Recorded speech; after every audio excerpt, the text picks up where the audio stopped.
to get out of the storm! Maybe we should go back! No! No, we've come too far!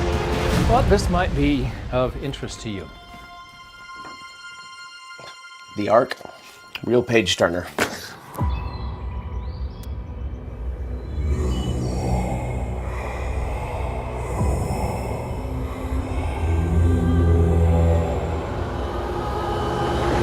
Just read it for me. Dad, isn't this the type of thing that got you kicked out of Virginia Tech?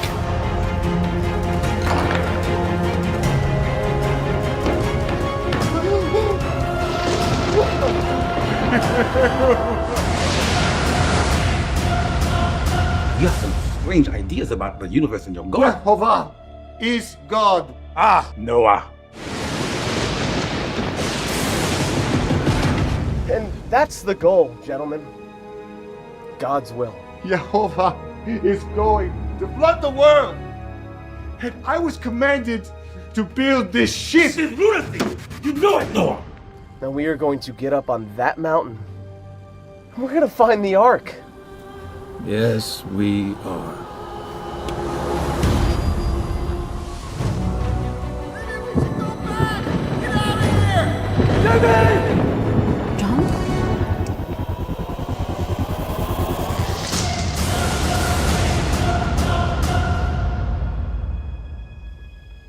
So when I was struck and I was lying there and I thought that I was gonna die, But I heard God say, praise me, praise me. Jehovah, I feel like I failed you. I don't know what's gonna happen with my MS. John, It's bleak. I feel so lost. we are not lost. We are together. I could end up in a wheelchair in a year or so. I could get so bad that I can't provide for you or raise kids. When I met you, I believed in you. And then because of who you are and how you are, I believed in Jehovah. So if God has given you the grace to get this far, then He will give us the grace to make this work. It took a lot to get here. But by God's grace, here we are. So, guys, if it's up there and we find it, Yeah? what happens then?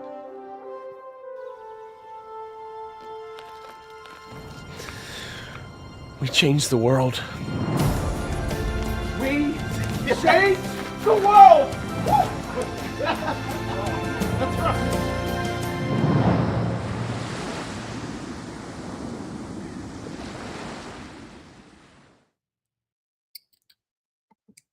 There you go. Hey, it's Benjamin Dane. I play Noah in this incredible epic adventure series called Struck. Now, as you know, we are live. This is our 14th episode. I cannot believe it's 14 episodes. We've been doing this for a little bit over a year, doing these live presentations every month, and we have incredible guests. We like to talk to the filmmakers, some of the cast, some of the people behind Struck. And today we've got a very special guest, Jay Auxt. And Jay is going to tell us a little bit more about what happened on that mountain and his dealings with creationism. And he's just an expert, you guys. I cannot wait to talk to Jay about Struck. So that's going to be today. It's a very special show. Very excited about it.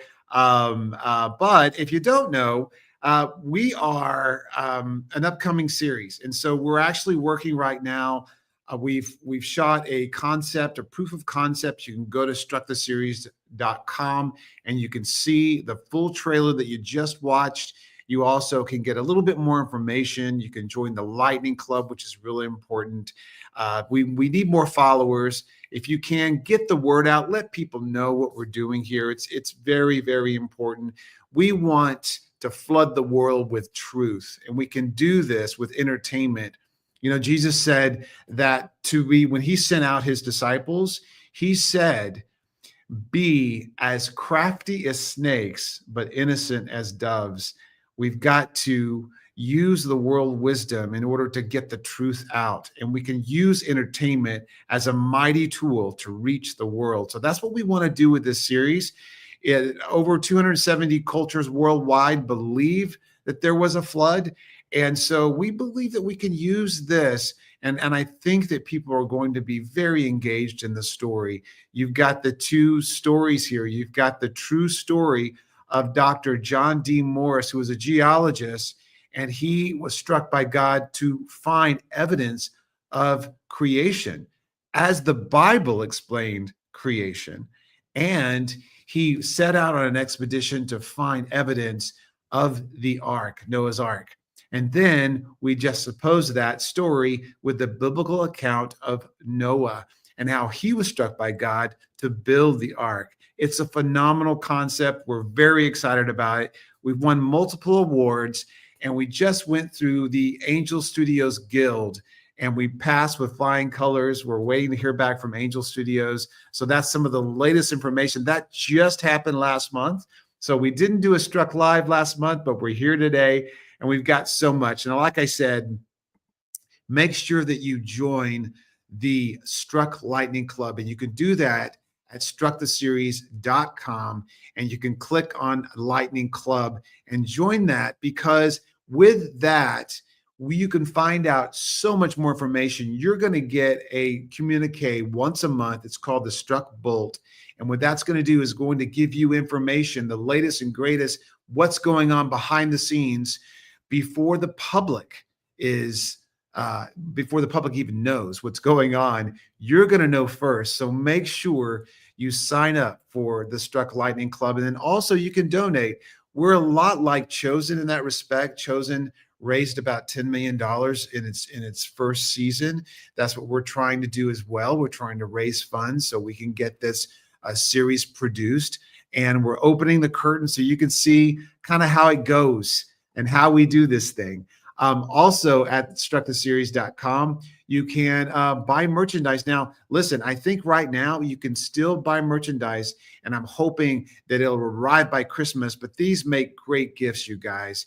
There's a lot of Struck by God artwork that is as throughout all of the merchandise. There's embroidered caps, and there's even some really cool climbing. What are they called? Toboggans. That's what it is.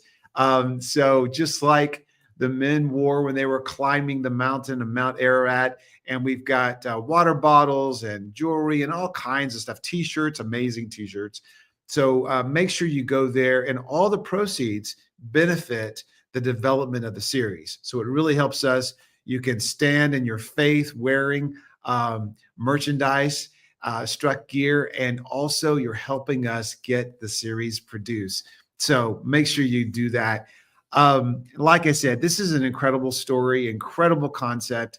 We're very excited about it. Now, what you'll see is this is just a proof of concept. So when you see the trailer, we shot all of this to kind of show people, to show distributors what the series is going to be about.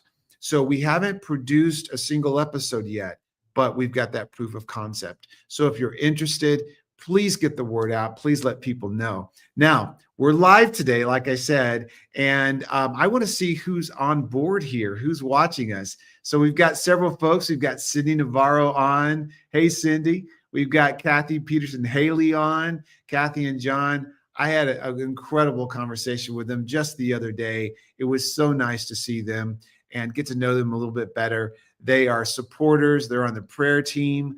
And they also are donors. So just thank you guys so much. If you've given in the past, if you're going to give in the future, thank you, because you are doing your part to get the word out and to get the truth out about this amazing series. And we've got Angie on. Angie, it's great to see you. Thank you for joining us. So many people, so many groups now that are on, and I just want to let you guys know, we'll try to get to your questions. If you have any questions for me or for Jay, make sure you comment, let us know, and we'll try to get to your questions. We've got a great, like I said, show that's prepared for you today. And Jay is an amazing man of God. You know, I've got to know him a little bit. What I appreciate him is he is so knowledgeable about the science of creation. You know, for the past 30 years, he's written articles and periodicals and books about creation and about the biblical perspective of creation.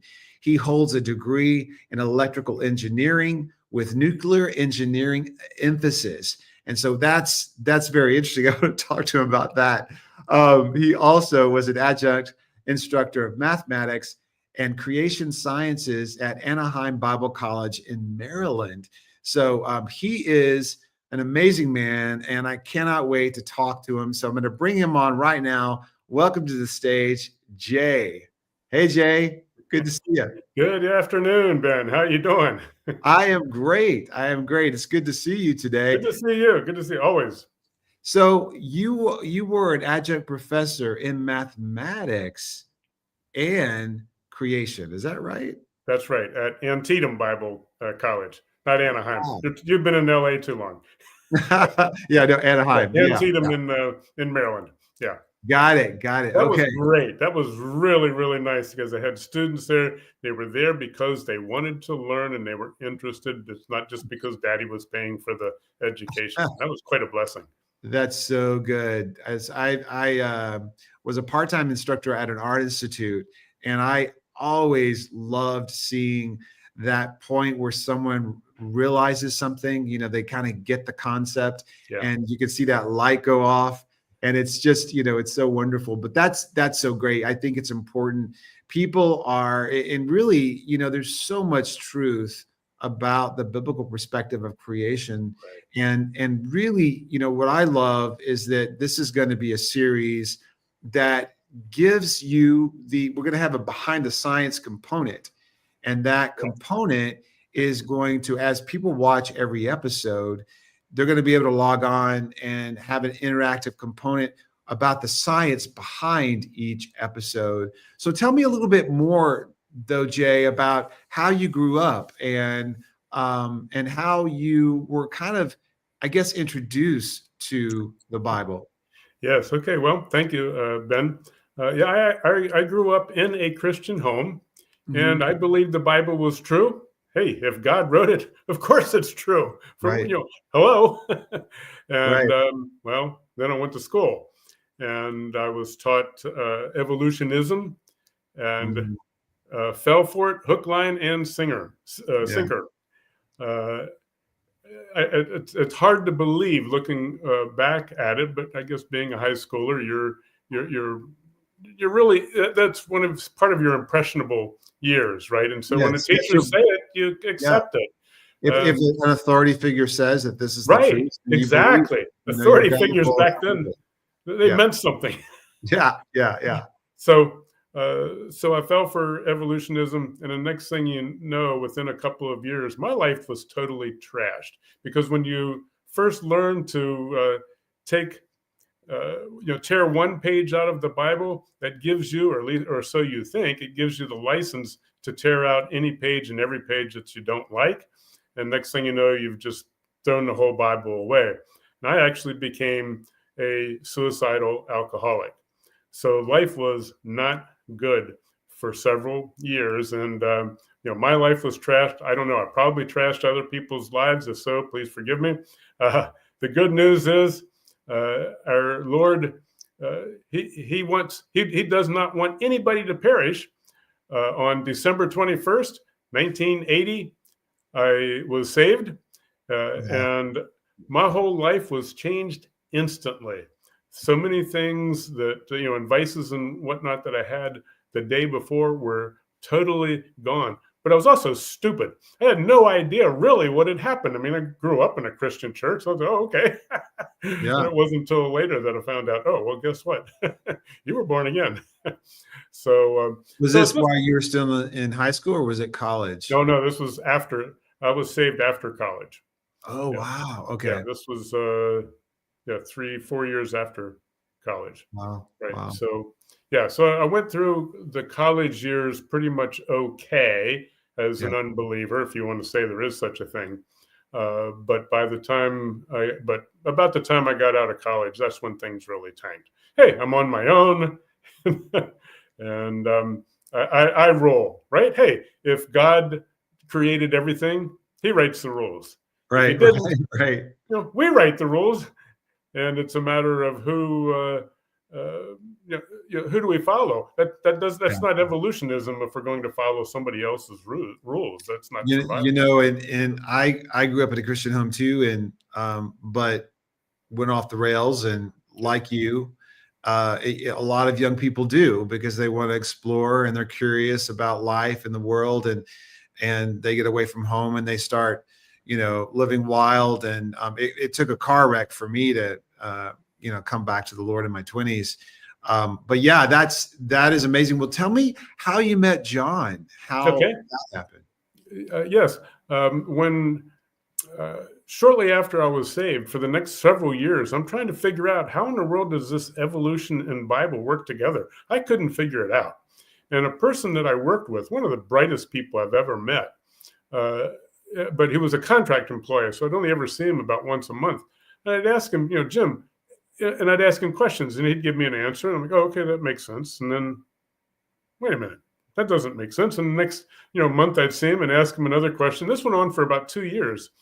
And eventually, his response to whatever my question was, the response was, well, we're here, aren't we?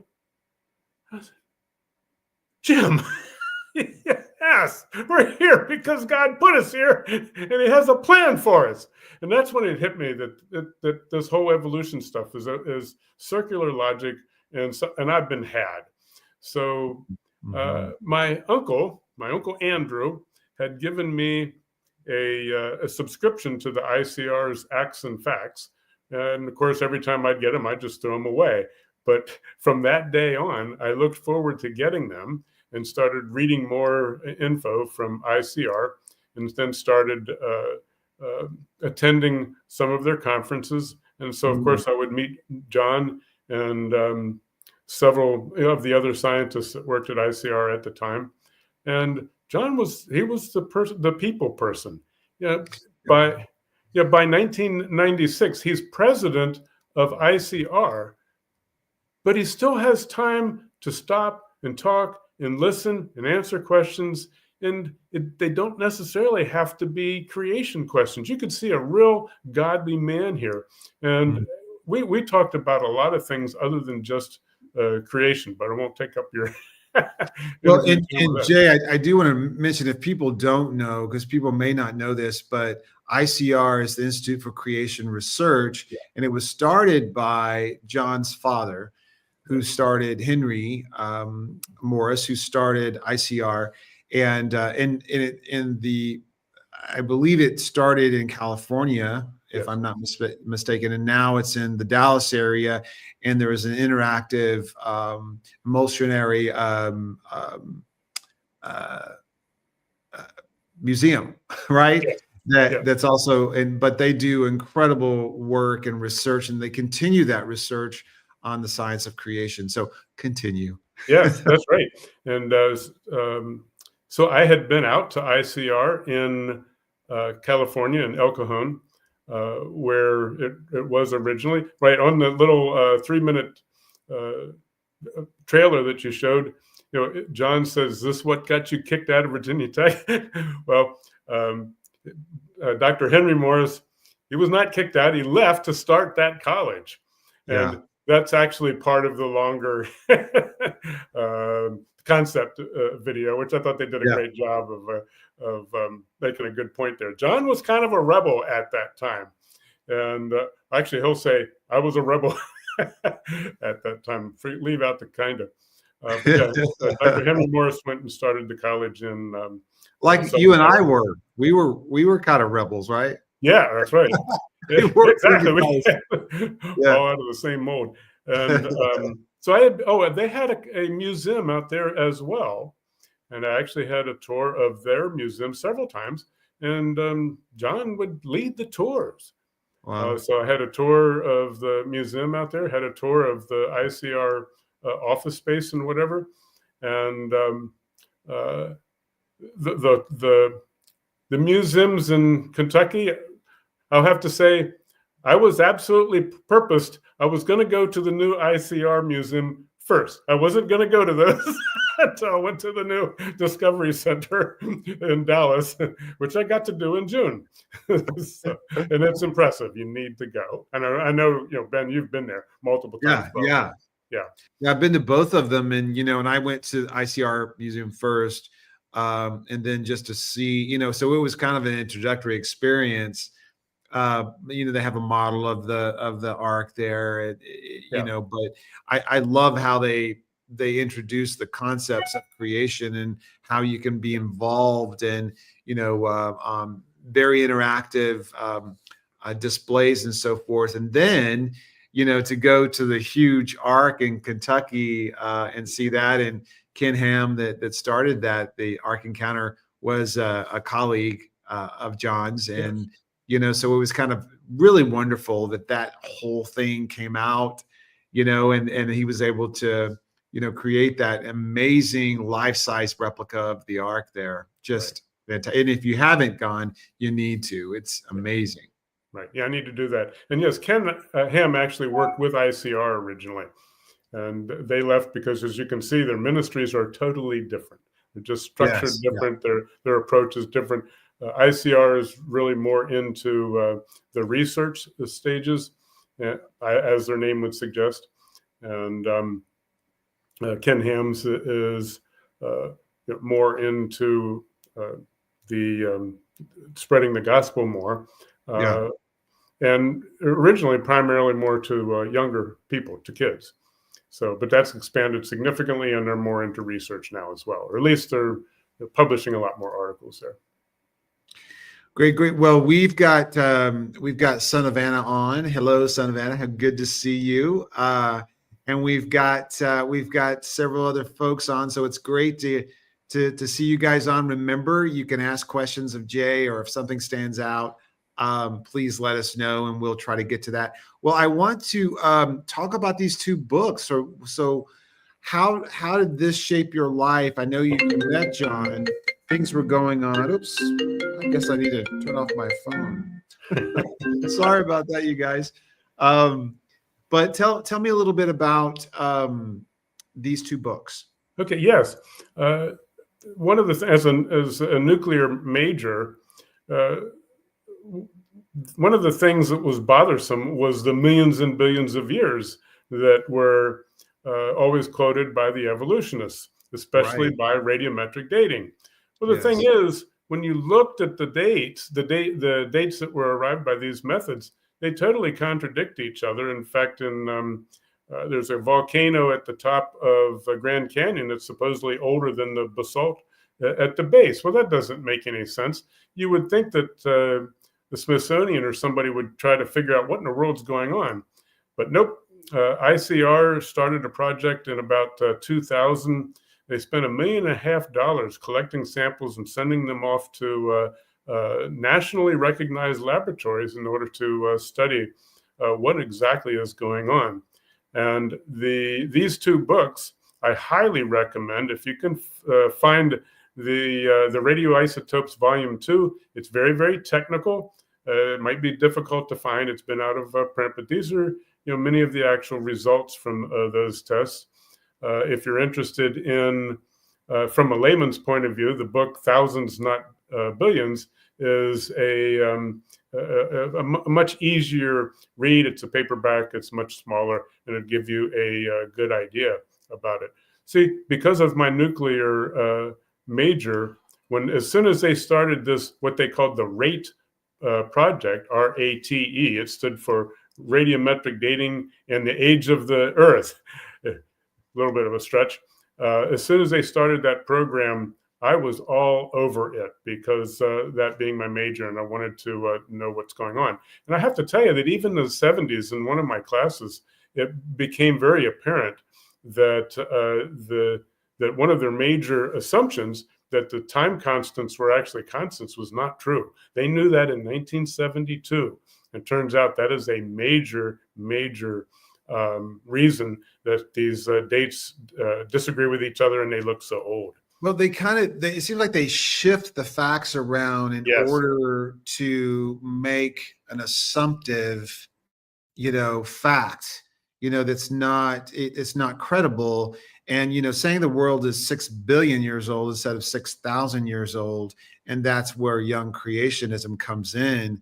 It's really interesting, and so much research has been done. And that's what I'm so excited about this series, that we'll be able to bring out a lot of the things that people don't even know about. People don't even understand that the science actually proves creationism, and it proves or disproves evolution, and it disproves all the things they've been saying for years. They've been forcing on the public. It's much like what's going on now with the media, and how we're finding out that the media has been lying to us about so much, and things are kind of altered to fit the narrative. So tell me, how is it that some of these things are not known? Some of these facts are not known.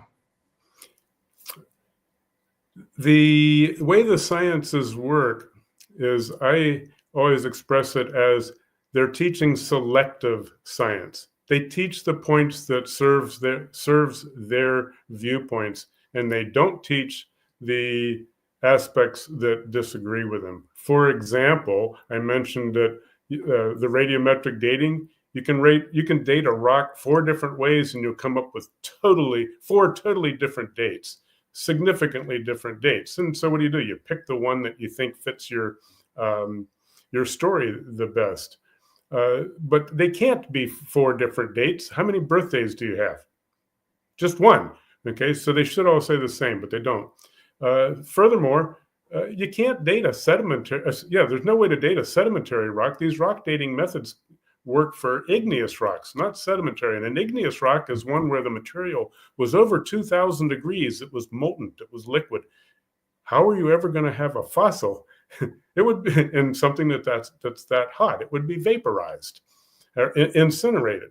So you only find them in sedimentary rocks, and the rock dating methods do not work with sedimentary rocks. That's a well-known fact. But they never tell you that. They just say, we dated this rock, or we dated this fossil. Well, how did you date it? You dated it by other fossils. Well, that's circular logic. So they don't tell you, they don't finish the sentence. And I love it that Jesus said that the rocks will cry out. Yes, and exactly. That's right. And they are today. They really It's so interesting to me that, I was talking with ICR, and they've done these core samples, and they've gone all the way around the world. Yes. And they've done these core samples where they take actual drilling equipment that goes down and drills into the earth, and they take these core samples, and throughout the world, there's this one layer that's something that they can prove that something catastrophic happened, like a flood, because there's a lot of fossils in that sediment level layer. And it's around the world. It's consistent around the world. They have found fossilized clams on top of Mount Everest. Every mountain.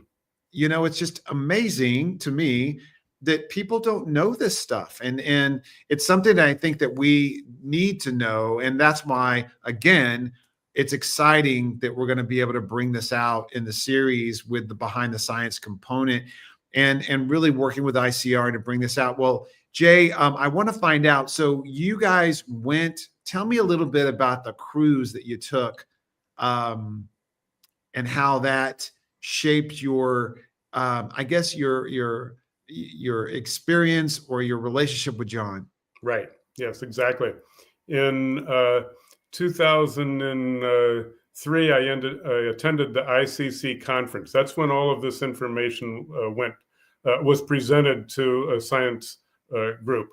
In 2005, ICR was presenting this information to the public. It was a huge project just to present this info to the public that John was involved with. So I sent him a letter and said, John, I know you're very, very, very busy right now. When all of this is over, well, we're going to come out to the rate conference in 2005. When it's over, we're going to take a cruise. Would you like to join us? And interestingly enough, we're sitting in our basement doing our Bible, and one of my sons heard that I'd sent him a letter, and he goes, fat chance of that. And about that time, my phone rang, and it was John. And John says, yes, we would like to do that. That sounds great. Because, yes, I am stressed out. Actually, never said I'm stressed out, but you can tell. And so we went out to Southern California, the San Diego area. And next thing you know, John and Dalta invited us to stay at their house during the conference. And then we drove up to Long Beach to get to board the ship. And there's some photos of it in the upper left-hand corner. You see our entire family, minus whoever's taking the picture, and John and Dalta, and even one of John's sons, Tim, and his wife. Then in the upper right, you'll see John and Dalta sitting at the same table with us. Right. On the lower left, you'll see John's conversing with our waiter. He was always talking to anybody and everybody. As we said, he's a and we'll people say it person. over and over again, John was a people person. Yeah. What was so funny, though, is the lower right-hand corner, that was our assistant waitress. Her name was Bucket. And next thing you know, John and Bucket are talking back and forth in some sort of silly gibberish. And everybody at the table is going, what? What's going on? Except for Dalta. Dalta's starting to grin and laugh. It was like a language no one else understood at the table. That's right. John was talking to her in Turkish. This is, how'd you know she was from Turkey? He says, well, her name tag said Turkey. I'm like, oh, that's right. Everybody on board has a name tag with their name and where they're from. So he's carrying on a conversation with Bucket in Turkish. And I says, oh, I didn't know you spoke Turkish. Turkish. And he goes, oh, just a little bit. So sound like a pretty good conversation Now, to me. is this before he had done the expeditions to Turkey? No, this was well after. Okay. Yeah, this was in 2005. His expedition started in 72. So I'm sure he had to learn the language because he had to talk to the officials. Right. He had to get the permits to climb the mountain, all the things that he had to do with his expedition. So that's interesting. So that's very cool. So it was never a boring time with John around. If things got quiet, he'd come up with something. Okay, let's do so and so. Yep. So it was a good time. It was a very good time. So tell me a little bit about you started writing books. When did you start writing? Yeah, I wrote one book. It happens to be on global warming. That's one of those topics that was in like 2008 that I just found annoying. And Bill Curtis, who was the president of the Institute for Scientific and Biblical Research, ISBR, I gave a presentation on it, and he goes, oh, we have to write a book on this. I'm like, Bill, you're missing the point. The problem is they're spending too much time and taking this too seriously. He goes, that's why we have to write a book. Well, we argued for a while and he won. So we wrote that book. But that's actually the only book that I've written. Wrote a lot of articles in early day for homeschool people. Did actually quite a few radio programs back then. And even more just recently for a homeschool group. And then here's a book. It's called The Young Earth. This is one of my favorite books. And that's because I helped John with, no, just kidding. No, actually, this is the second edition. This is called,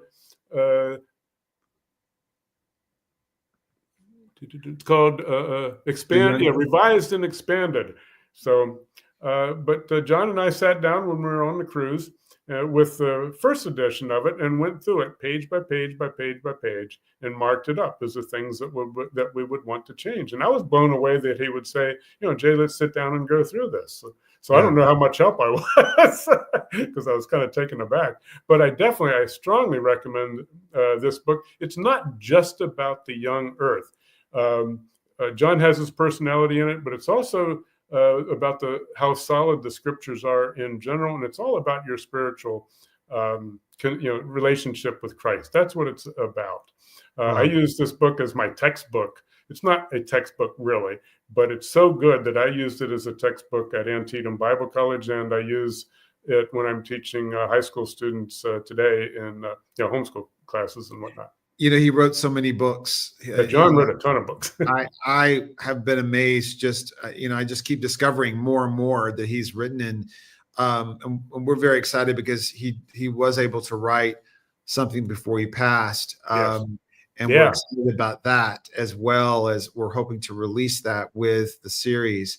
But just a phenomenal man, and I just appreciate talking with you. Because you knew him so well, and you spent a lot of time with him, and just to tell the viewers a little bit more about who John was. And like these photos here, it just kind of shows that he just really enjoyed people. He did. I have John's Search for the Ark PowerPoint prepresentation. There's like 300 slides in it, and many of them are pictures. You're not going to find too many pictures of John in it because he's the one with the camera all the time. As you saw, or did you see that in the little 3-minute trailer? The longer trailer, you'll see he's the one with the camera. So there's not too many pictures of him, but he has picture after picture of silly pictures with people. These are some of the just kind of regular people, but you'll see there's John right in the midst of a whole bunch of children. He loved children. Yeah, that's so great. Well, tell me how you first found out about Struck. Actually, John gave me a call. It was in October several years ago. You might know better. When did this whole thing start? Well, it was about, I think, about 2.5 years ago when I think we met at John and Dalta's and had that prayer. It was about 2.5 years ago, I believe. But it was before COVID. Yeah, it was. Yeah. And then so it may have been, but I know that he had met with Sue Ellen and they had talked about making a film about his life. So that was before, we had actually started the whole thing, but exactly. Yeah. Right. Yeah. John said, when he called, he said they wanted to make a film about me. And I said, absolutely no way. I will not participate in that at all. And so it was a short conversation. And it wasn't until quite a while later that I don't know if it was Sue Ellen or Amanda or somebody said, how about if we make a movie and we will, what's the word we use with the two, with Noah and John, we're going to, Ben, what's the word I'm looking for there? Yeah, it's a dual story. It's a dual story. Contrasting the two lives, intertwining. There we go. Parallel story. Yeah. Yes, the two lives are intertwined, and John thought about that a minute, and he goes, "I like that idea." That's when he came on board. Very excited about it because he was such a humble man. He really did not want a story about himself. Exactly. He felt like his life was just, a normal life. But when he heard about, and I think it was Wes's idea, Wes Llewellyn, the director and writer, when he heard about that, he's like, yeah, I'm on board. So tell me a little bit more about how John started, what happened with him as far as how did he get struck by God to start doing these expeditions to Mount Ararat? How did that happen? That was a very, very quick change in his life. As I mentioned, like when I was saved, my whole life turned around. And I'm not so sure many of the details as to what turned him around, but he was a rebel at the time that you saw in that video. And when his father gave him the book about the flood that John did not want to read, when he finished reading that book changed his life. That's when he realized and internalized the the true, the existence of the Lord and the existence of the Lord in his life. And he, at that point, developed a purpose. We need to go find that ark. And by that point in time, they had already seen numerous artwork or many stories that made it quite possible that it was there on the big Mount Ararat. You'll see in the upper left, you'll see big Mount Ararat and little Mount Ararat. They're right kind of next to each other. And then the top right, you'll see a satellite photo. And then down a little bit, you'll see where Mount Ararat has this giant hole torn in the side of it. That's called the Ahura Gorge.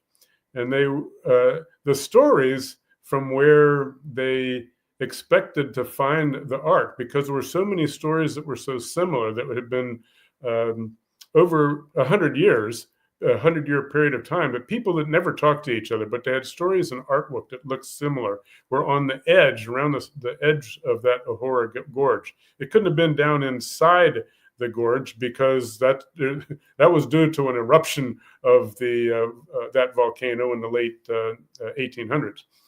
So that's what got him fired up to go. And in 1972, he had his first trip with JB and Roger, who you saw in the little 3-minute video. In the right-hand picture, you'll see that's Roger and JB. John took the picture. There they are camping in the snow up. You can't really see the background very well, but they're way up high up on Mount Ararat. In the lower left hand, you saw that bus, that the Volkswagen. Oh, there it is. That's the real one. Yeah, wow. So that's the actual one that they drove. Yeah, so we have that in the show, in the proof of concept. We've got the VW bus. We of course try to recreate all of this. So this is fascinating to see these real photographs of the actual climb and the bus that we shot. It was hard to find a VW bus actually that from that same era, but that's very cool. Well, we've got several people on. I want to find out here. We've got a question for you. It says, who else from ICR went on the Ark search expedition? Is there anyone at ICR or elsewhere who are doing or planning expeditions? Do you know? That's an excellent question. You know what they mean. You know what that means when you say it's an excellent question. It means you don't have a very good answer. But no, as far as I know, nobody from ICR ever went on any of these expeditions. John took 13 expeditions to Mount Ararat. As far as I know, nobody else from ICR, but I could be wrong on that. As far as looking any further, by now, with 13 expeditions, and now with the satellite information that they have, they're pretty convinced that it's not there. Or if it is, it's totally covered by a glacier at this point. It's not visible. In the 70s, although there were satellite photos, they were protected by Russia. The Mount Ararat is right on the border of Turkey with, and one of their stands countries, and so the Russians didn't even want anybody up there, so it was hard to get permits, and even the satellite pictures were hard. I know he did these expeditions, and he did find elements that made some incredible discoveries while he was there. And we've got photographs of the actual climb and some of the guys. This was, I don't know if it was before or after the lightning strike, or if it was like that you see in the trailer, or maybe it was a different climb. But I know, like you said, 13 expeditions. And in the Bible it says the Mount Ararat mountains. There was a range of mountains, like you said, Jay, that go from Turkey into Iran. And so there is a large area. It really could be anywhere in that area, right? Correct. Yeah, both of the Ararats, the big and the little, are actually up in the mountains. I forget what the elevation of the base is, but the base is pretty high as well. So those volcanoes may not have even been there. at the time Right. of the landing. Right. Oh yeah, sure, sure. And the world changed quite a bit Yes. after the flood. Right. Mountains rose up, chasms Exactly. were created, all kinds of different things happened. The world was completely different pre-flood than when we know it today. But yeah, he experienced so many different things. The climbers, I know, I was talking to Roger about this. And you'd mentioned this too, but like boulders the size of Volkswagens were, Right. the avalanches, all the things that were coming at them. I mean, they had wild dogs. They were attacked by wild dogs and shot at, all kinds of crazy things, which this is going to be an adventure. Not only will you see the ark being built and how the ark, flooded, and how the world was flooded and the ark was created and all that, but you're going to see this adventure of John's life, on the big screen. You're going to see all of that.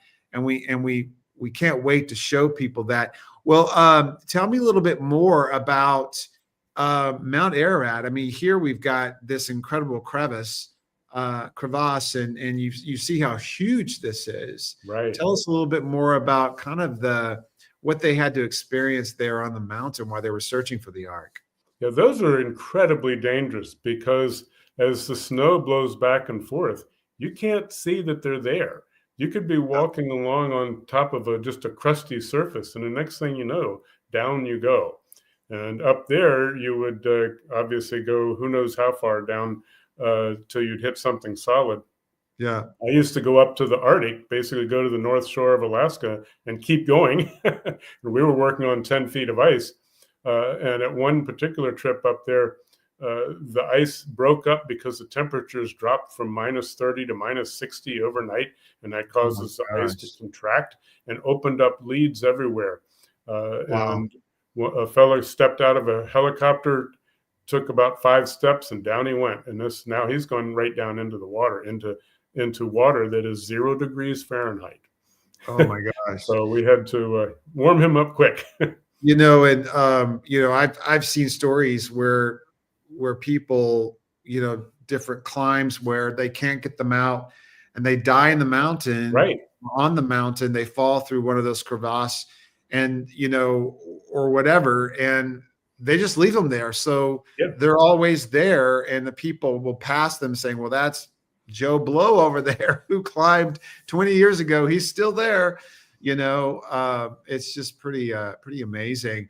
Well, I wanted to talk about, we've only got a few more minutes, but I do want to talk about this, how John was attracted to find the ark, and what did he know that drove him to do these expeditions on Mount Ararat. And, here we've got this sketch of someone that saw something there on the mountain.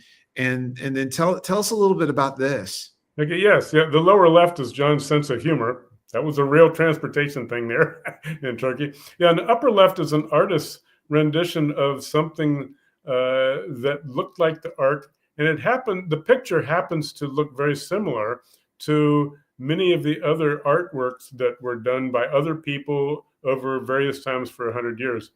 On one of the expeditions, they were in a helicopter and flew by where this one supposedly is. I think it actually has a name. It's called the Eye of the Bird or something like that. They flew by it and took photographs of it to see, is this the actual ark? Well, they get back to, in this time, back to San Diego and enhance and blow up the picture. And, well, as was often the case, that's just a good rock formation. But they had quite a few artists' renditions that looked very similar. And this one happens to look very similar to some of the others. Yeah, that really, for years, I think one of the books that I'd read that John had written, it actually showed a lot of the sketches of people that had seen it, and they were seeing, I want to say, like in the late 1800s and early 1900s, different people had seen different things, because at different times of the year, in the heat of summer, and if it was a real intense summer, then the ice would melt and you would see more of the mountain. There was even, I think, a farmer that saw something, and there was a soldier that saw something, and flyovers and all kinds of things, and the photographs were lost and not found. And it's just very intriguing that there's been so many people that have seen things like this that we see here. And then there's other people that have seen things on the Iran side of the ark. And then most recently, there's that formation. They've done some infrared that's on Mount Ararat, at the base of Mount Ararat. They've done some infrared scanning, and they're seeing man-made materials and levels to it underneath, the earth. And so it's very fascinating. I really believe that more and more is going to be discovered, as we proceed. I think, it is the perfect time for a series like this, because Jesus said in Matthew 24, as in the days of Noah. And so that's what he's referring to. And we are in those days, I believe. And it's very interesting to see, to me, that more and more information about the ark is being discussed and discovered every day. Right. And there's monuments all around the area, ancient monuments, all pointing to Noah. Something happened somewhere in that region. You have plains named after Noah. You have areas named after Noah's vineyard. I mean, it's just lots and big things cut into the mountain that were altars. Yes, and that's some of the things that I think he came across when he was doing his expeditions. With some of the altars, and I think there were statues of 8 people that he found. And so it's interesting. Well, tell me a little bit more. You talked about John's humor, climbing these mountains, doing what he did, trying to find the ark, and doing all this research. Tell me about this picture. In his presentations, he'll always have his sense of humor. And in this one particular slide, you'll see a man climbing Mount Ararat, and you'll see some vegetation next to him. And then in the next picture, you see, he's still climbing, and guess what? There's no vegetation anymore. So in the next picture, he sees a sign, which you probably can't read there, but it says, think. So that's what he does. He turns around and goes back, because as you just mentioned, it's extremely dangerous. I mean, after all, the 3 of them were struck by lightning. By all norms, they should be 3 bodies up there. Yes. Yeah, no, it's true. And, we've got Angie. She asked, did they have any close calls? Well, the close calls were, they were struck by lightning. They were attacked by wild dogs. In fact, one of the stories that Roger said that had happened was that there was this, I think they were shot at, and they stole their clothes. Yes. And so these bandits stole everything, and they had to walk into town, wearing, I think, underwear. I mean, it's just crazy stuff, that they had to go through. So those are some of the close calls, Angie. I mean, they were, I think, more than close calls. Yeah, a lot of close calls. Avalanches. Just all kinds of crazy things. I just think it's just amazing. And I love this photo here, Jay, because you see our interpretation of when they were struck by lightning. And these 3 men were struck by lightning on the first expedition. This is the rock where they were when they were struck by lightning in that blizzard and electrical storm that you see in the trailer. This is the actual rock where it happened. Yes, that's the actual rock. And there was a drop off, a cliff right on this side of that rock. So they're really scrambling back and forth, trying to figure out, what do we do? Because the wind was about to blow them off that cliff if they got away from the rock. And if they got too close to the rock, they'd get hit with lightning. And they got hit by lightning. Wow. And that's the rock. It's just amazing to me. When I first heard the story, I was like, oh my gosh, they were struck. All three of them were struck by lightning, and John was laying there paralyzed for several minutes, thinking he was going to die. I mean, the temperatures were so low, and they basically could not move, and paralyzed. I mean, can you imagine being struck by lightning? And he just started praising the Lord, and then he got the strength to get up, and I think it was Roger that was, he was so out of it that they had to steer. He was going to walk off that cliff. He had amnesia. They had to stop him, and he didn't know where he was. Mm-hmm. So it's just really amazing, what they went through. It's just, oh my gosh. But we've got Kim Blakay. She's on. Yes. She's one of the producers, and Kim said, Jay, what is your favorite part of being part of the Struck family? That's easy. Being a part of the Struck family. This is fantastic, folks. Getting to know these people. Folks, these are solid Christians with an unbelievable heart after the Lord. We have prayer time every week, and I know I, for one, have been incredibly blessed by the prayer times and just getting to know each and every one of these folks on the prayer team. How I got on, John invited me. Thank you, John. Thank you, Lord, because it's been an incredible blessing. That is unquestionably the best part of being on it, Kim. Getting to know you and Ben and the rest of the people on the team.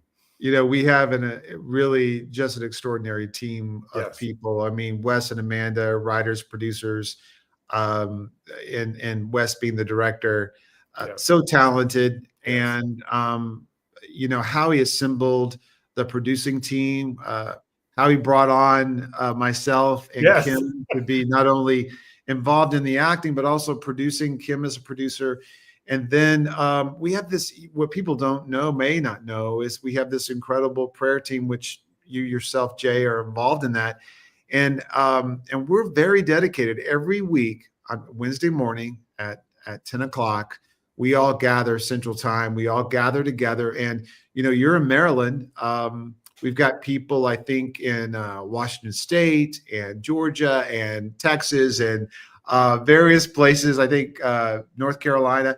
We have all these people coming together, and every week we pray for this project. So it's just bathed in prayer. Well, listen, we've only got a couple of minutes. I want to thank you, Jay, so much for being on today. This has been very fascinating to know a little bit more about John, your history with John, and just to kind of know your passion for creationism and some of the facts behind it. I appreciate you so much. Thank you for coming on, and we just appreciate you and your knowledge.